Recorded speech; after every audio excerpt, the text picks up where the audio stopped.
그런 방사통을 느끼는데 막상 MRI를 찍어보면 MRI에 디스크 탈출도 없고 돌출도 없고 하는 그런 분들 있습니다. 그건 어떻게 설명하냐 하면 크게 두 가지인데요.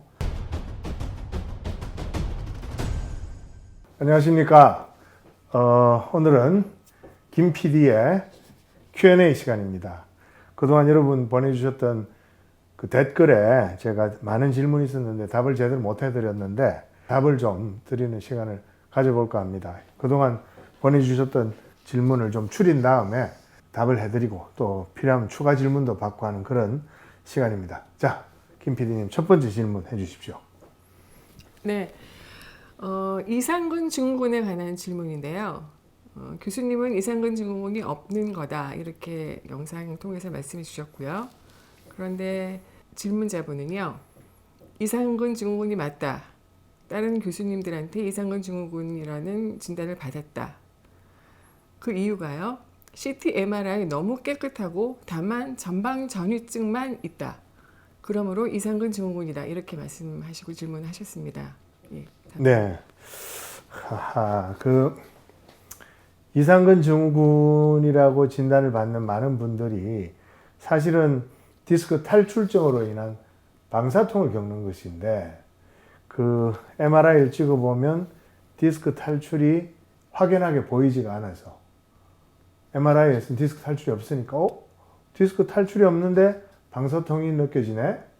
방사통으로 고생하시네? 그렇다면 이거는 디스크가 탈출이 돼서 5번이나 6번 요수신경을 눌러서 혹은 거기에 염증을 일으켜서 아픈 것이 아니라 좌골신경이 나오는 과정 중에 이상근이라는 근육 옆으로 이렇게 지나가게 되는데 그때 이상근이 이제 뭉치면서 그게 좌골신경, 사이아틱 너브를 눌러서 당신이 방사통을 느끼는 겁니다. 이렇게 설명하는 분들이 많습니다. 그런데 엄밀하게 그건 잘 맞지 않는 것이 이상근이 좌골신경을 누른다 해도 신경이 눌리는 통증하고 방사통하고는 전혀 다릅니다.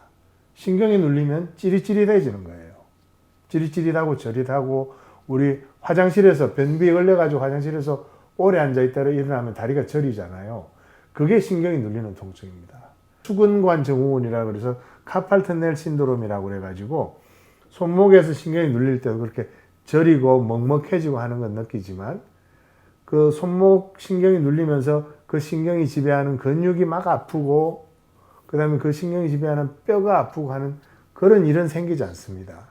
그런 일이 생기려면 그것은 신경 자체가 눌려서 그런 게 아니라 그보다 훨씬 더 척수 가까이 있는 신경뿌리에 있는 배측신경절이라는 DRG라는 감각신경세포들이 모두 모여있는 그 자리에 염증이 생기고 그 염증이 생긴 배측신경절이 눌리거나 땡길 때 생기는 게 방사통이라 만약에 어떤 사람이 방사통, 피부가 저리고 근육 속이 아프고 뼈가 막 썩어 들어가는 것 같은 통증이 느껴지는 그런 방사통을 느낀다면 그거는 좌골신경이 어디선가 눌려서 그런 게 아니라 좌골신경이 시작되는 신경뿌리에 염증이 있고 그것 때문에 방사통을 느끼는 것이죠.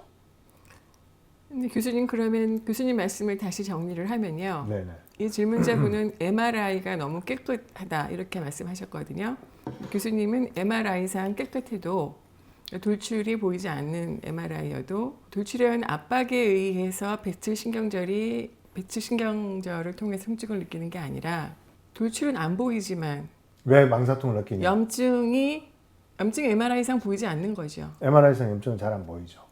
돌출이 없는 염증이 있을 수 있다는 말씀이신 거죠. 맞습니다. 그게 가장 큰 이슈가 되겠군요. 예. 그런 분들이 있죠.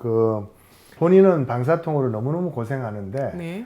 그러니까 방사통이라는 게 허리부터 시작해서 엉덩이로 시작해서 허벅지 뒤로 하체 쪽으로 발바닥 혹은 발등으로 피부가 막 저리고 피부가 불에 타는 것 같고 전기 오는 듯하고 동시에 그러면서 근육도 뭉치고 뼈에서 이제 그 뼈가 썩는 듯한 그런 느낌도 나고 하는 이런 그 여러 가지 통증들이 종합 선물 세트로 느껴지는 게 방사통인데 물론 뭐 그중에 일부만 나오는 경우도 있습니다만은 그런 방사통을 느끼는데 막상 MRI를 찍어보면 MRI에 디스크 탈출도 없고 돌출도 없고 하는 그런 분들 있습니다.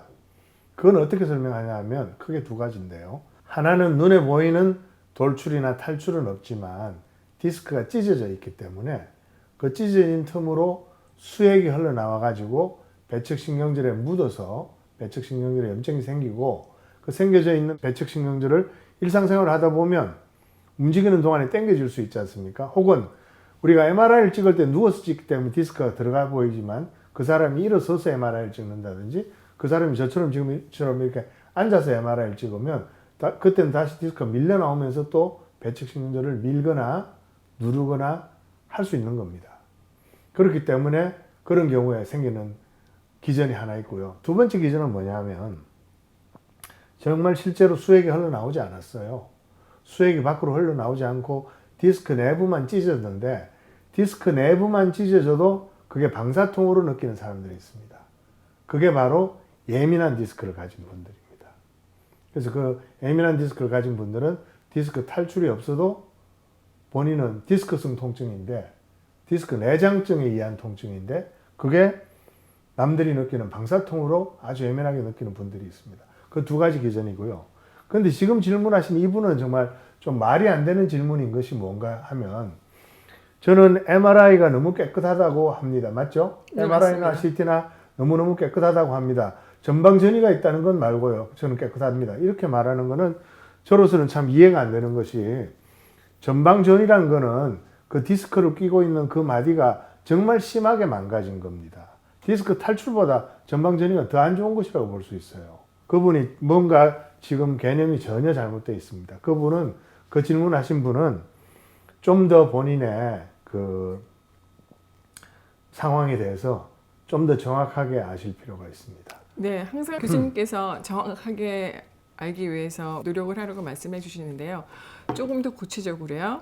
이 질문자분께서 어떻게 구체적으로 어떻게 구체적으로 뭐 알아야 책을 되냐? 어떤 책을 봐라, 아니면 어떤 유튜브 영상을 봐라 하는 그런 뭐 전방전이에 대한 내용은요. 백년흐리 치료편의 353쪽에 보면요. 전방전이증에는 요추전만이 해롭다라는 이런 잘못된 오해를 버려야 된다는 그런 내용이 나오면서 전방전이에 대한 내용들이 꽤 나옵니다. 그래서 많은 분들이 백년흐리에는 전방전이에 대한 내용은 없다고 하시는데 전방전이에 대한 내용이 있으니까 한번 보시고 한마디로 설명해서 전방전이란 뭐냐? 척추뼈가 쭉 이렇게 일렬로 서 있는데 디스크를 사이에 끼고 일렬로 서 있는데 열이 잘 맞지 않고 아래에 있는 뼈에 비해서 위에 있는 뼈가 앞으로 밀려나가는 겁니다. 뼈가 어긋나가는 거예요. 그러면 디스크를 사이에 끼고 두 개의 뼈가 있다가 하나가 앞으로 밀려나가면서 어긋나면 그 속에 있는 디스크는 찢어지겠습니까? 안 찢어지겠습니까? 찢어지기가 쉽겠죠. 당연히. 네, 네. 전방전이가 있다는 것은 무조건 찢어졌다고 보면 됩니다. 네, 네. 그러니까 이분은 본인의 디스크, 전방전이 있는 그 부분의 디스크가 찢어진 것이고 네. 그쪽으로 수액이 흘러나와서 배측신경절에 묻어서 염증을 일으켜서 방사통을 일으키고 있을 가능성이 아주 큽니다. 네. 그거 말고 아까 예민한 디스크는 어디에 나오냐 하면 백년흐리 진단편에 보면요. 요통의 일생 큰 그림을 보라. 여기 보면 예민한 디스크라는 부분이 나옵니다. 한 챕터가 나오는 건 아니네요. 저는 챕터를 하나 썼다고 생각했는데 거기 보면 213쪽에 보면 예민한 디스크를 가진 분들의 디스크 블루라는 그런 내용이 나옵니다. 디스크 가진 분들 중에 디스크가 예민해 가지고 실제로 MRI 찍어보면 별 이상이 없는데 본인은 굉장히 아픈 분들 많습니다. 이런 분들은 아파서 고생하는 것뿐만 아니고 그 아프다는 사실을 주변 사람들이 인정해 주지 않기 때문에 더 마음으로 고생 많이 하는 분들입니다.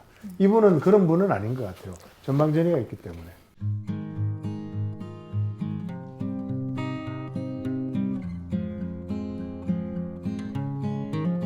오늘은 여기까지입니다. 고맙습니다.